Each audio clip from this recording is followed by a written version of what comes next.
綺麗に取れるっていう、これいつ行っても売り切れだったんで、組み合わせるためにこのカラーを選んだっていう、これなしではね外を歩けないぐらい本当に。こんにちは、トバログです。今回はですね、最近購入したものと手放したものの動画を撮っていこうと思います。毎月恒例で結構いろいろなものを紹介してるんですけど、今月はね、やっぱり新生活的なところもあって、気持ちをね、変えるためになんとなくね、IKEA に行ってみたりとか、あとガジェットのちょっとしたデスク周りのガジェットだったり、細かいものをね、割とこういうの欲しかったんだよな、みたいなのを買っているので、最後までね、ぜひチェックしていってください。それでは行ってみましょう。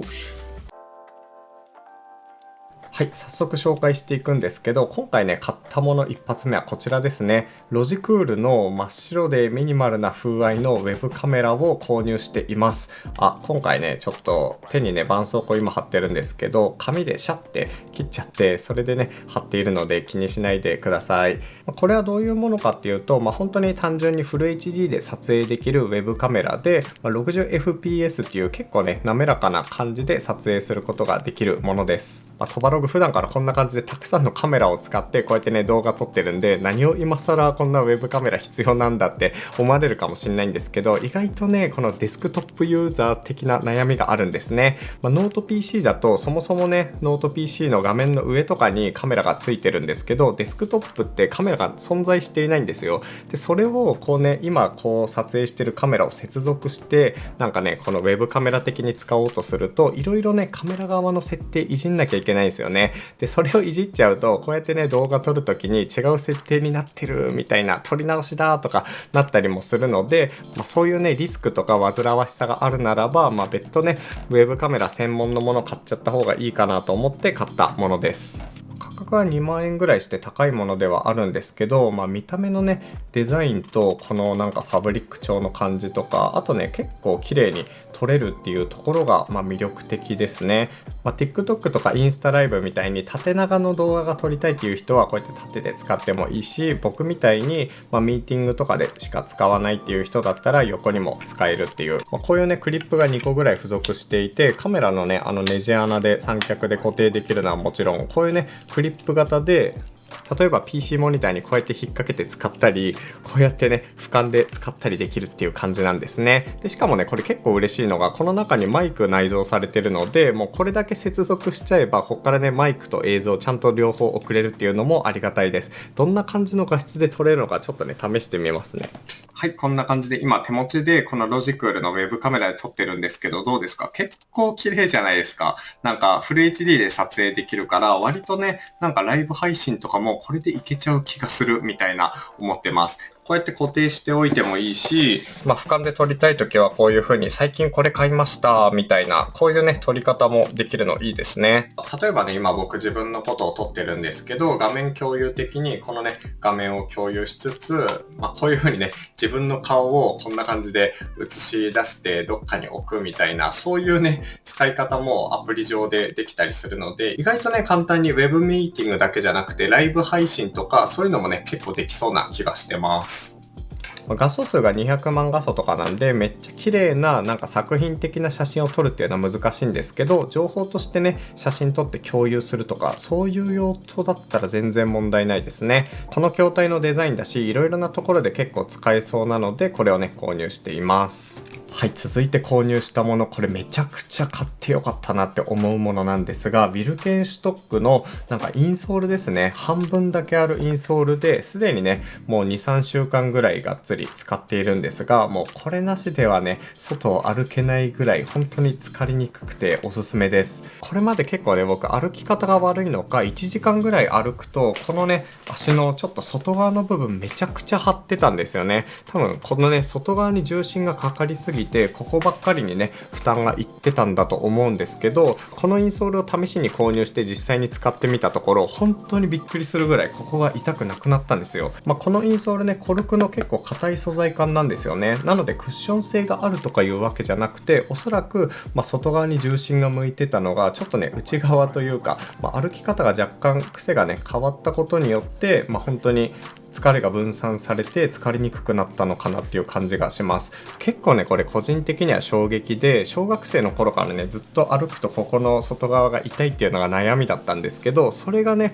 このインソール一つで割と解消される感じがあって、めちゃくちゃすごいです。でもちろんね全く疲れないってわけじゃなくて、足の裏のちょっと内側の部分とかこのねふくらはぎの部分に多分ね重心が分散されてるから、逆にね今度はちょっとこっちが疲れるみたいな感じになってるんですけど、そういう時はねこのインソール気軽に取り外しができるので、外しちゃえば外側だけに重心がかかるし、またねこれを入れれば分散されるしっていう感じで使い分けができそうですね。このインソール5000円ぐらいで買うかどうか迷ったんですけど、結構ね評判が良かったっていうのもあって購入したところ本当に大正解でした。で僕の場合はねスニーカー用を使ってるんですが、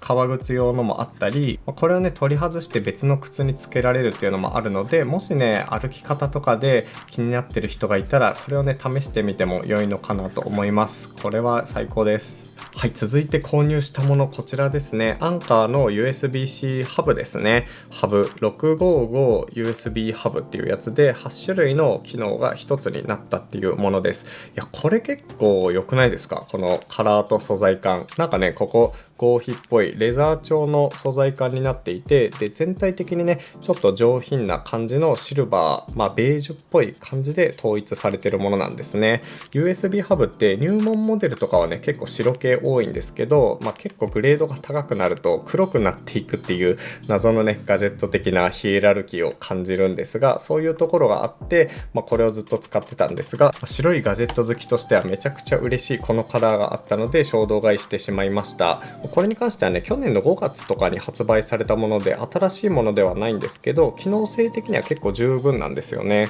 一応ね 100W 給電に対応していて、 PC にね 85W までのパワーで、充電ができるっていうもので、端子を見ていくとこのね USB-C ポートをこれ直接 PC に接続して、充電用の USB-C ポートと HDMI ポート、あと有線 LAN とかのイーサネットポートが備わっています。でこっち側を見るとクリエイターには必須だと思うんですが、 SD カードリーダーとマイクロ SD カードのリーダーで、これね USB-C に片方してくれよって感じではあるんですけど、3.2 のポートが2つ備わっています。でイヤホンジャックっていう感じですね。買ったばっかりなんでそんなにたくさんのことに使ってるわけじゃないんですけど、一応ねこれ1台あればあらゆるね PC の作業でも快適にできるのかなっていう感じではあります。ただ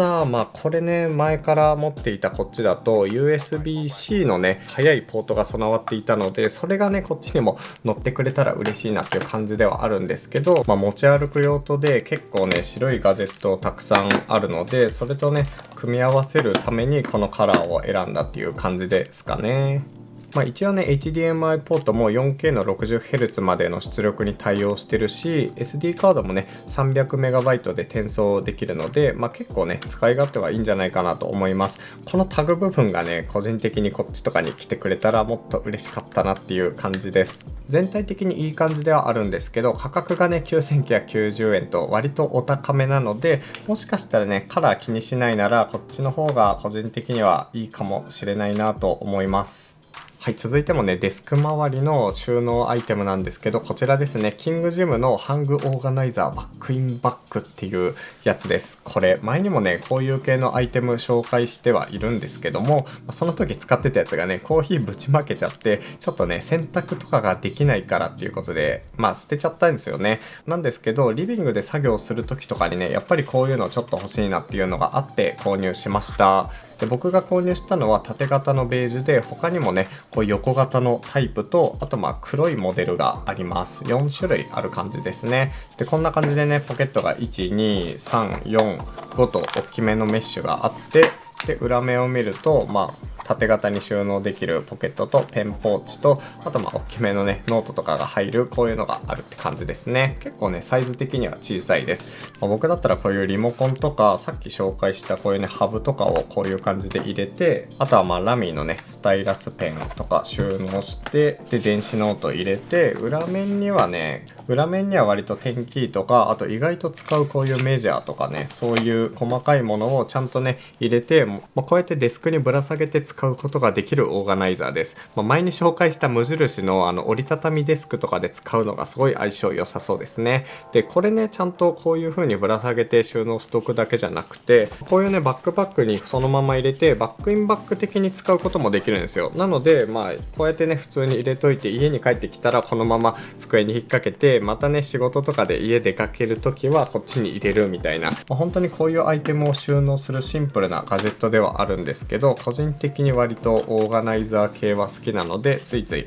購入して使っております。はい、続いてはね、結構地味なアイテムなんですけど、16GB の高耐久のマイクロ SD カードを購入しました。僕ね、結構仕事柄車を運転することも多くてですね、でそれでドライブレコーダーつけてるんですけど、なんかドライブレコーダーに入ってるマイクロ SD 調子悪くなりがちなんですよね。ずっとあれってつけっぱなしじゃないですか。でそれで結構炎天下でもう50度60度とか、車のねなんかもうここについてるから熱くなっちゃうっていうので、多分ね弱っちゃう問題があると思うんですけど、いざという時に動画が撮れてないと本当に困るっていう感じのマイクロ SD は今車の中のドライブレコーダーに入ってるんですけど、どういう意味で高耐久なのかっていうと、本当に温度の耐性が高くて、静電気とか X 線、衝撃、防水性とかあらゆることに対して高耐久っていう風に謳っている感じですね。普通のものと比べてどのぐらいっていうのは言いづらいんですけど、最大ね12000時間録画ができるみたいなんで、ドラレコとかあと監視カメラとかそういうところでね使われやすいみたいです。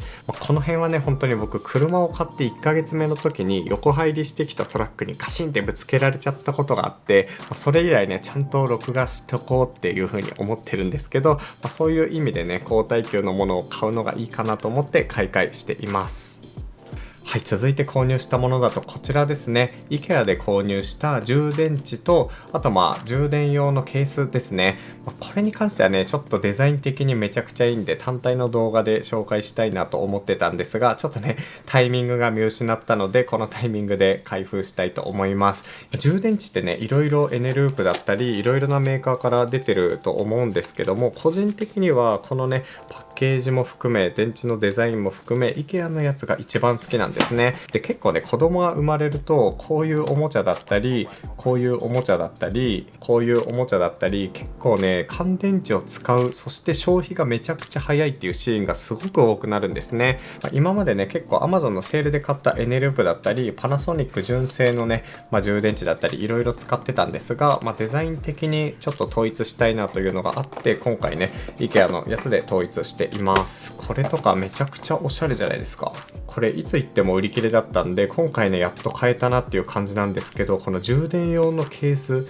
充電器がめちゃくちゃ可愛くないですか。本みたいな形していて、うわーこれすごい。で日本でもねめちゃくちゃ人気が高いものだと思うんですけども、これやっと購入できました。で IKEA のアイテムの場合結構嬉しいのが、デザイナーさんとかのね名前がちゃんと社内のデザイナーだったとしても載ってたりするんですよ。これはリーナさんっていう女性のプロダクトデザイナーの人が作ってるみたいですね。で今回ね電池も新しく買い増ししました。ラッタっていうやつで、これはね元から僕も持ってるものなんですが、それのちょっとパワフルバージョンですね。2450mAhのやつで、いや IKEA のね充電池ってデザインめちゃくちゃ可愛いんですよね。なんか性能面どうなのっていうところはあるんですが、自分が使ってる場合だとほぼほぼね全く問題ないし、一応製造とか生産国日本っていう感じなので、結構意外とエネループとかが OEM で作ってるんじゃないかなとか思ったりするんですが、そういうね結構充電池です。で単4サイズも買い増ししました。このねラッタのなんか高出力バージョンだとちょっとグレーが濃い感じなんですけど、スタンダードのカラーだともう少し薄いグレーですね。充電するときはこんな感じで最大8本までを同時に充電することができます。いやーなんか可愛いな。こんな感じで我が家では続々とね充電池を IKEA のものに統一するプロジェクトをやっております。結構ね、価格も安いし見た目のねデザイン性とかもすごい統一感があるので、これはね結構おすすめですね。はい、続いて購入したものだとジャント。これはね、この間も動画で紹介したばっかりなんですけど、横長の液晶モニターですね。これすごくないですか？結構ね、昔にこう Twitter 配信みたいな感じで Twitter 専用モニターとして、ちょっとね、バズったことがあって、それで一瞬でなんか消えちゃった感があるんですが、最近ね、チャット GPT っていうチャットのなんか AI とかを使い始めて、それでそれ専用に使いたいなと思って購入しています。詳しくはねちょっと前の動画で紹介してるんで省くんですけども、これ意外とこのサイズ感で結構大きくて iPad と比較してもね結構大きいことが分かってもらえると思うんですが、これをどういう風に使うかっていうと、MacBook のね横にスタンドとかで立てかけて AI とのチャット画面を常にね表示させておくとか、あと僕の使い方だと Alienware っていう強いねマシンがあるんですけど、それの画面とキーボードのちょっと間に差し込んでなんかねデュアルディスプレイ的なASUS から出てるラップトップがあるんですけど、それみたいなイメージでここにフォルダーとかエクスプローラー表示させておいたりとか、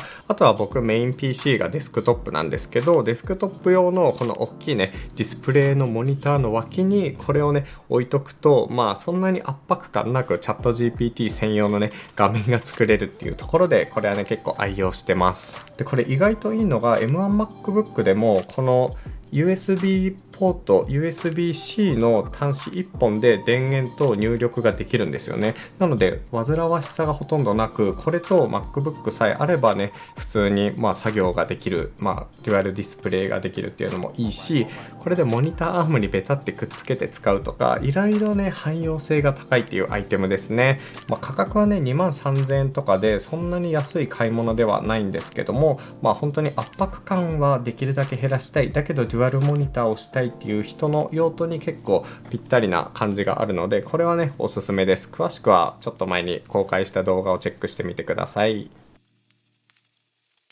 はい、続いては恒例の最近買った本のコーナーです。今月はね、3つ買ってまして、そのうちの1つがね、無印良品のブランドブックですね。無印良品って1980年に登場して、それからね、43年ぐらい経ったのかな、42、3年経ってるんですけど、これはね、40周年の時に発売された無印良品の本ですね。こういうね、分厚いブランドブック的なの僕すごい好きで結構集めてるんですが、これは本当に広告のクリエイティブとかタグの話とか、あとプロダクトデザインとか、そういう話がたくさん盛り込まれているものですね。この本の場合は結構ね無印良品が40年経って、どういう方向に進んでいきたいのか、どういうブランディングをしているのかみたいなのが、これ一冊でなんとなくわかるようなものとなっている気がします。トバログのサムネイルもちょっとインスピレーションを受けている、こういうね無印良品のタグのシステムみたいなのとか、あと無印って最近地域に密着したそういうブランディングとかをよくしているイメージがあって、そういうののね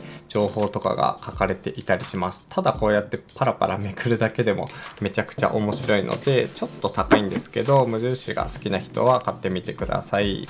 あとはそろそろ英語勉強しなきゃなっていうために購入した英語の本2冊ですね。これはオーストラリアのビザとかを取得するためにこの IELTS っていうのが必要らしくて、それをね、最低限どういう問題が出るんだろうっていうのを知っておきたいために購入したものと、あと僕ってめちゃくちゃ単語が弱くて、本当に学校で英語勉強したことないんで、こういうね単語帳を読みながらなんか単語を理解しておく必要があるなってことでこれを購入しています。特にね Duo 3.0に関してはなんか受験生高校大学受験とかですごい使われるらしくて、なんか僕が前にね寮で一緒だったなんか東大目指してた浪人生の友達がご了承していたので、とりあえずねこれを買っておけばいいかなっていうので買って、ペラペラめくりながら読んでいます。結構ね 3DCG とか動画制作ってなんか作った瞬間に成果がわかるんで割とねなんか続けやすいんですけど、英語ってちゃんとテストをしたりとか実際に話さないとなんかどのぐらい習得したかって分かんないので意外と難しいですよね、続けるの。本当にトバログ座学が苦手なんですけど、ちょっとねさすがに頑張らないとっていうところで30代頑張っていきたいと思います。はい、買ったものもあれば手放したものもあるということで、よいしょ、最近手放したのがこちらですね。これはね、残ったものではあるんですけど、企業が出してる冊子みたいなのを結構たくさん捨てちゃいました。こういうやつですね。いわゆる企業が出してるフリーペーパーで、本当にブランディングに近いような、なんか広告じゃないようなね、企業が出してるものを集めるのがすごい好きなんですが、結構ね、本棚を圧迫してしまっているので、一部ね、ここにあるもの以外を捨ててしまった感じですね。例えばこのユニクロのライフウェアとかは結構最近で言うと代表格的なイメージなんですけど、なんかね、カタログとか広告に寄りすぎずに、なんかブランドのイメージとか雰囲気とかクリエイティブとかをね、結構凝縮して、ユーザーに配っていくものだったりします。本当になんかブログとか YouTube とかの見せ方というか、そういうね、コンテンツの出し方とかですごい参考になるものばっかりなんですよ、こういうのって。でそれでいてネットのねコンテンツと違ってやっぱり形があって手元に残るものなんで、こうやってねいつも定期的に見返して、こういうなんか写真の撮り方とかコンテンツの作り方いいなとか、これとかバング&オルッセンとトランジットがコラボレーションして作った結構前のカタログなんですが、どういうシーンでこれを使いたいかとか、一応ね広告っちゃ広告なんだけど、売るのをねゴリゴリに押すっていうよりかは本当にねブランドとか思想みたいなのを見せる感じのアイテムですね。こういうメルカリもね一時期こういうのを出してて、これもなんかすごいなとか思いながら見てたんですけど、これ自体でねものすごく収益が倍増するとかそういうわけではないので、意外とね企業がやるとしてもやっぱり資本力が必要とか、なんかねすごい継続しないとやっぱ定着しないみたいなのがあったりして、最近はねなかなか見かけづらくなったんですが、個人的にねものすごく好きなんですよね、こういうの。本当にねコロナ前はめちゃくちゃこういうの集めてたんですけど、コロナ禍になってからあんまりねこういうリアルな紙冊子とかブランディングみたいなのを企業がそんなにね出してるイメージがなくて、だんだん情報も古くなってきちゃったので、一旦ね情報をリセットする的な意味でちょっとね処分しちゃいましたね。